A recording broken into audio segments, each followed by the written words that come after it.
Hello once again, welcome again to my Football Manager 2020 scenario, the hard Brexit. It's a very hard Brexit because, unlike in real life, the UK has decided to leave UEFA as well as the EU and as part of Brexit, and had to fend for themselves and form their own Champions League and whatnot. And we're going to have a look at what happened at the end of August. Last time we had a look, it was in June. It was the start of June. It was the start of the game. It was an introduction. Well, a few games have been played now, and we're going to see what's happened.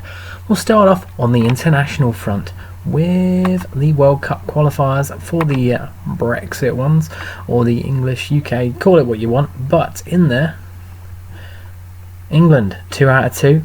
Not hard because they've only played pretty rubbish teams so far. Wales 3 out of 3, and they're top of the table so far. And if it was to end now, Wales and England would be the qualifiers, but it doesn't end now. They've got to play each other twice, so that's 20 games each. It's a good couple of years before we find out who actually qualifies, but I imagine it probably will be England and Wales because they're the good teams in that region. England's wins Montserrat and Bermuda 6-0 and 4-0, but I'm sure harder times are ahead for them. If we have a look and see who they've got next, I believe there's another one there's one like a couple of days time, and that's against the Cayman Islands, so probably won't have any trouble with that one. But they do play Northern Ireland away in October, so that might be a bit of a challenge for them. And then then they don't really have a challenge until Scotland in March and Wales in June. There you go. So not really much of a challenge yet for them. Also in the World Cup qualifiers, we've had North America start their ones with they're just a few groups of 5. The winners all go through to the final 6, and in that final 6 only one team doesn't qualify, so that's pretty good for them. We've also added Martinique in order to even up the numbers because it wouldn't let me edit it otherwise. It'd put through the losing teams and the winning teams, which is just annoying. Not really much happened there.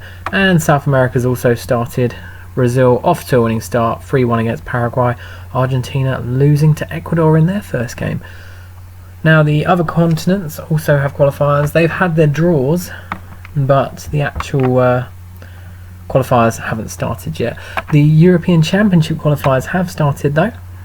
In fact, they were well into it, I believe. We're about halfway through and going well there. Belgium, Germany, all the teams you'd expect to. Holland, Turkey, Russia and Poland are all Turkey are smashing it really, aren't they? There. Portugal, Austria ahead of Italy, surprisingly, and that was a 2-0. Austria beat Italy, in fact. Iceland doing well in Group G. Sweden, Croatia, Spain and France all heading the way there. Of course, all the British countries have been removed from it. And where are the European Championships going to be? Because obviously they were supposed to be all across Europe, with England being the final few games. But with this, I had to change it, and it's just going to be a pick and random host from those eligible, and Italy will be hosting it in 2020 instead. On to the Brexit Champions League. For that we go over to England and have a look how that's gone on. They've played 4 matches so far, I believe. Sorry if it's slow, I should have really restarted my computer before I started this. Now, yeah, they've had 4 match days, so some teams have played 4, some teams have played 3. The groups are looking, as you'd expect, with the Caribbean sides and the not very good sides getting absolutely mullered so far. Hopefully they can improve. Ideal from Montserrat there. They've how have they done? 7-0 loss to Ross County, yet Newcastle could only beat them 5-0. That sounds about right, really. St Johnstone ahead of Leicester in that group there. They drew 1-1. And also the Reds of Antarctica there. They've lost 3 but didn't lose 7-0 to Ross County. Only 5-0 to Burnley. That's pretty good for them considering they're a team from Antarctica. And if we continue moving on, there's one particular result which has which was outstanding, and that is Liverpool's match against Diego Garcia, which is part of the British Indian Ocean Territory. Why Liverpool beat them 17-0. Yes, I suppose that's the kind of results you're going to get to start with on this game, thanks to, well, no one's really been able to make a bit of money yet. That comes after the end of the first season. So that is what's happened in the Brexit Champions League so far. Also, there is the Empire League, which is for runners-up and Man City, because the Gibraltar teams kind of ruined it for us. Colchester, though, they did pull off a 13-0 win over Larnaca Bay, which is part of Akrotiri and Dhekelia, which is two regions of Cyprus that we have British bases on. For those who didn't know, more you know. Moving down, you can see what else has happened in there. Exeter lead their group, Preston, Man U, Ayr, Wolves, Cambridge. Oh, they're all doing well. City, they've got their 3 wins in a row to go with all the wins they've got in the other one. So they've got a chance at 3 trophies, if you think about it, because they've also got the Cup Winners' Cup, but we won't be touching that just yet because it doesn't actually start until January. So we've also got all of those Rangers in there, Everton, Spurs. They actually, I set them as runners-up for it. Had to set everyone to have winners and runners-up so we could actually get this competition started. Cup Winners' Cup, we saw the draw in the last video, and if we have a look at the actual Champions League, the European one, the group stage of that has been drawn. That doesn't start till September. Now, some teams have missed out because I'm not that good at editing, so it was more of a random draw in the first round, not a seeded draw. So I think one of the Spanish teams did miss out, but it's mainly decent teams in there. There's one group which is shocking, which is this group here: Kalju of Estonia, Maribor of Slovenia, Karabag of Azerbaijan, and Slovan Bratislava of Slovakia. 2 of those teams will be in the second round of the Champions League, and that's just disappointing, really, if you think about it. Although I'm impressed for Kalju of Estonia. Well done to them. This group's also fairly shocking, but then Real Madrid are in it. Easy win for Real Madrid, I expect. Going down, the other groups, they look fairly standard, except for Sarajevo. You don't normally see them in the Champions League, so well done to them. If we go down to the Europa League, it's fairly standard groups here for the Europa League. Everyone's decent. There's no dropping down from the Champions League to the Europa League in this one because, well, I can't edit that. We're not here for the European tournaments. I'm just giving people what they want, really, because I'm more in it for the actual British leagues, because that's what the scenario is all about. And in the Europa League, Europa Cup 2, when it works. There we go. This is the one that has more of the lower level countries in. So Kosovo have got two teams in there. As Armenia, sorry, have got a team in there. They don't normally get group stage football. And Iceland, even Breiðablik of Iceland, they almost never. Oh, in fact, they've got 2. They've got KR Reykjavik as well. So that should be a bit interesting. Moving on to the actual Brexit scenario. If we have a look in, let's go Scotland first and have a look at what's going on there. Now, I'm going to flick through some of these. It's only one in Scotland where we're going to have a proper look at. Dundee leading the Angus Premiership, Ayrshire's Ayr, Stirling leads Central Scotland, Annan lead Dumfries and Galloway, Fife is led by Dunfermline, and Glasgow, here's the big one, because Celtic are Rangers, but they've played at least 2 or 3 games less than everyone else. So they're not top of the league, but they are unbeaten. In fact, Celtic have been banging in 7-0 against a team called Rob Roy from the area, which is a cool name for a football team. Dumbarton do lead the way with 5 out of 5, but they haven't played any of the big teams yet, unless you count Queen's Park as a big team, which you could do in this situation. Partick, although, have also got a pretty identical record and have also beaten Queen's Park. So, also unbeaten, Pollock.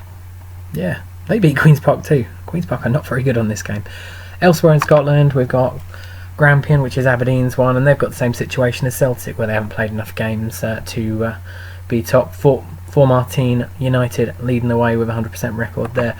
In the Highlands, it's Ross County. We've got Airdrie leading the Lanarkshire League. Lothians led by Spartans.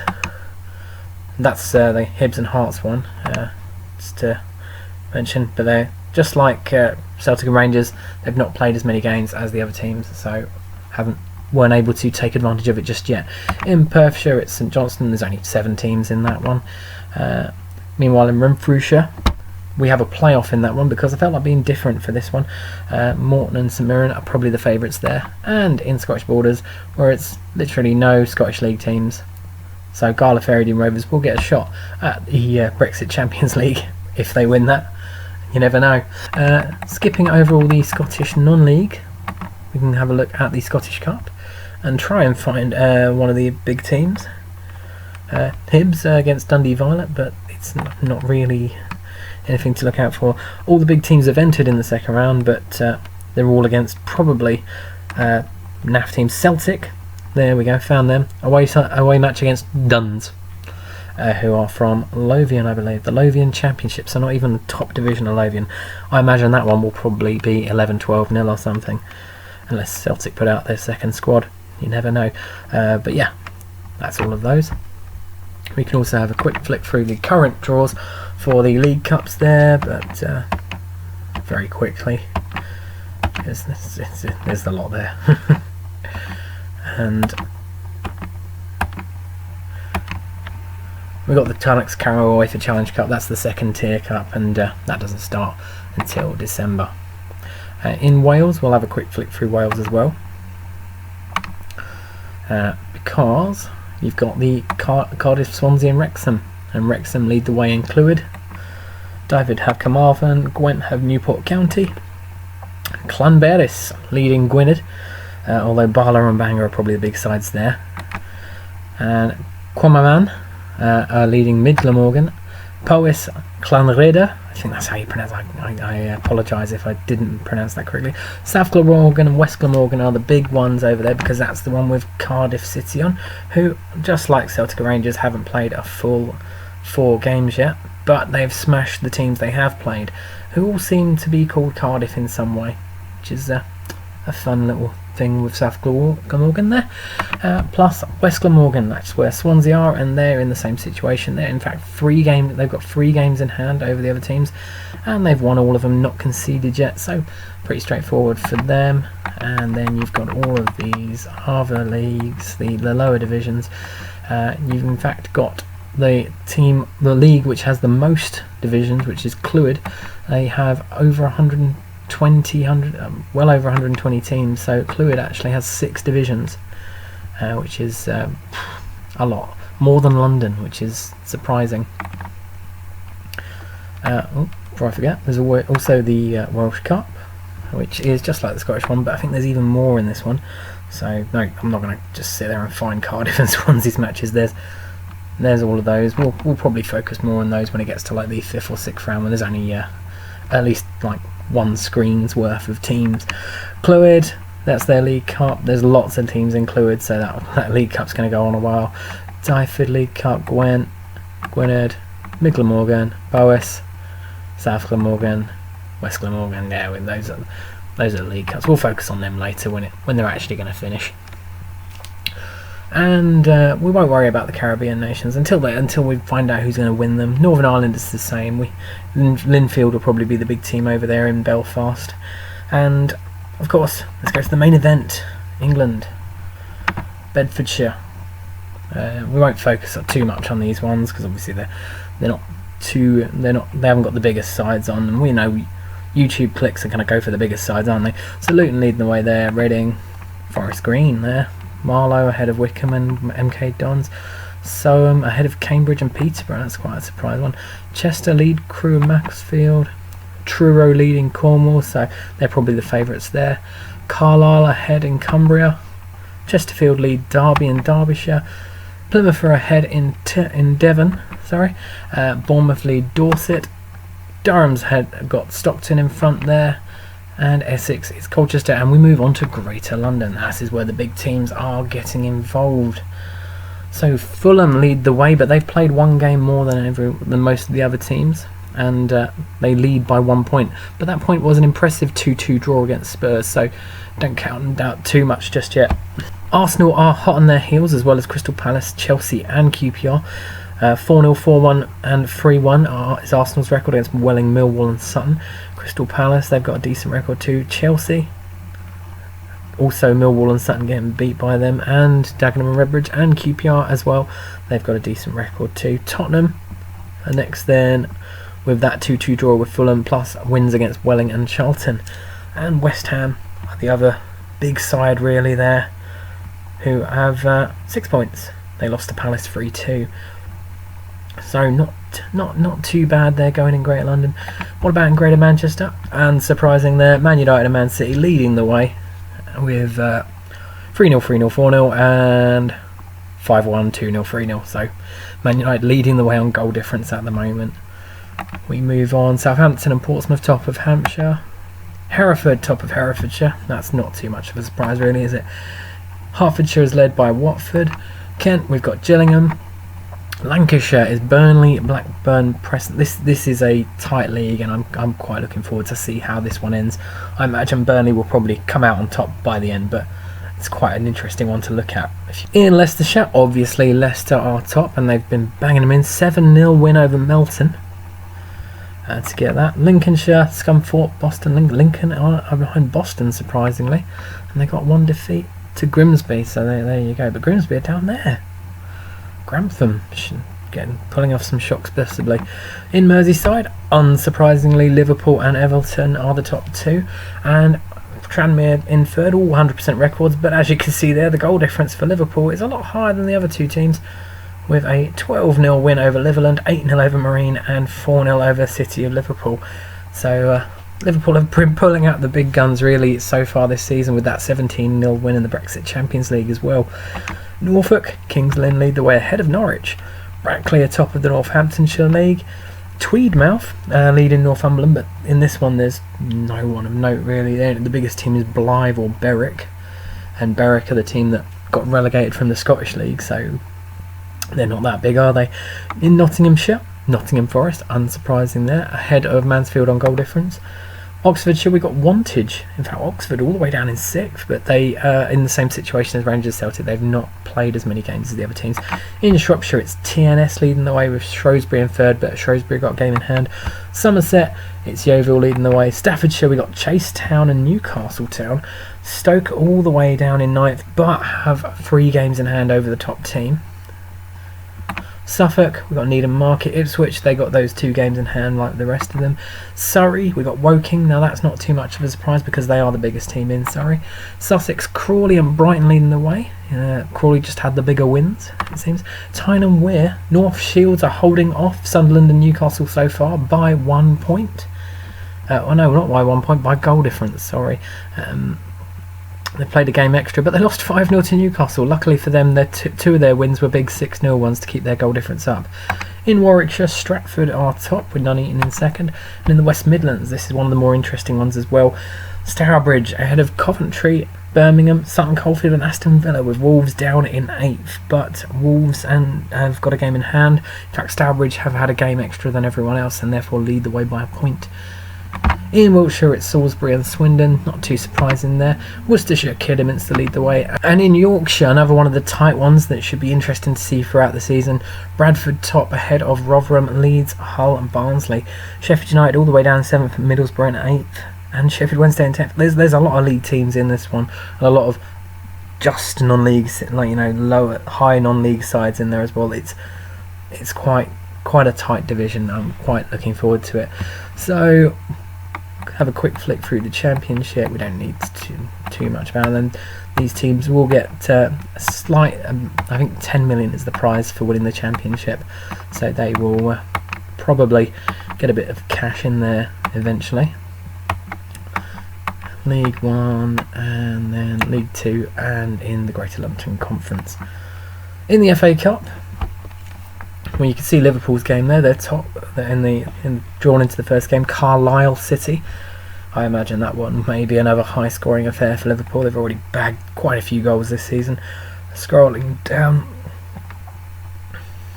if you see anyone you recognise, keep an eye out. Yep, there we go. Man United, I think I saw there. Yep, they've got Alvechurch from Worcestershire. So it could be that could be a high-scoring affair as well.